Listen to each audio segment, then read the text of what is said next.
श्रीयुक्त doctor Santosh Kumar Raut महोदय आम सहित उपस्थित अच्छा विद्यालय पूर्वतन प्रधान शिक्षक आम बड़ भाई अक्षय भाई आम सहित उपस्थित अच्छा 4 जन विज्ञ प्रधान शिक्षक पूर्वतन प्रधान शिक्षक वर्तमान विभिन्न विद्यालय कार्यरत मोर प्रिय मीर सर गौतम सर। हाँ हाँ निश्चय निश्चय मु भविष्य में बड़ हो निमंते काम करी मुझे स्थायी बंदोबस्त करी मो गाँ मो ओडिशावासी मो देशवासी कल्याण करी। हाँ हाँ निश्चय निश्चय मत ही करने पड़ो मुझे किसी करी संभव हो।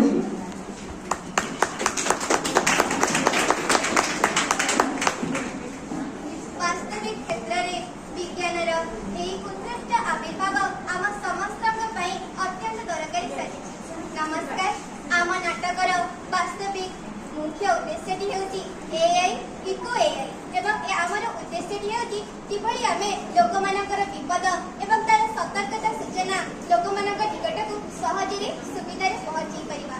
केवल जे एई क्षेत्र रे पर समस्त क्षेत्र शिक्षा स्वास्थ्य गवेषणा महाकाश